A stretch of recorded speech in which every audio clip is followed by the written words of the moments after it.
Militaires se sont mutinés le dimanche 23 janvier 2022 dans certaines casernes à Ouagadougou, Waïgouya et Kaya, la première région militaire du pays.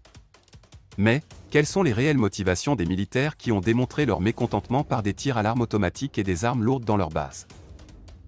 Selon ce qui nous revient, ce sont des éléments fidèles au lieutenant-colonel Zungrana qui ont effectué les tirs nourris qui ont réveillé des populations de la capitale ce jour.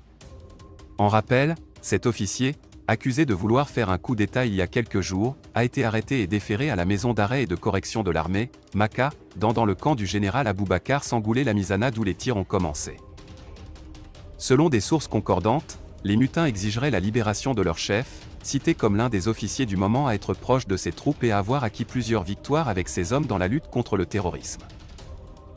Les mutins, selon nos confrères du journal Le Courrier Confidentiel, les auteurs des tirs qui ont été entendus dans la matinée du dimanche dans les camps dont Sangoulé Lamizana, nord de Ouagadougou, celui du général Babassi, sud-est, Guillaume Ouedraogo et la base aérienne, centre-ville, de la capitale burkinabé, réclameraient la tête du patron de l'Agence nationale des renseignements, ANR, et aussi un changement de leur hiérarchie.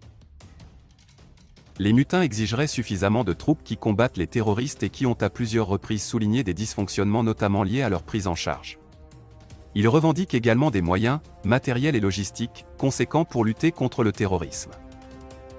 Enfin, ces soldats mécontents du traitement que subissent leurs camarades morts et blessés sur le champ des combats, exigent que des mesures soient prises pour soulager leurs parents ou proches. Pour l'instant, il n'y a aucune information officielle sur les revendications de ces militaires. Le gouvernement de son côté a sorti un communiqué pour reconnaître l'effectivité des tirs mais a démenti que ces fusillades qui ont débuté vers 4 h du matin jusqu'à vers 7 h, visaient à prendre le pouvoir. Il rassure aussi qu'aucune institution de la République n'est visée par les manifestants.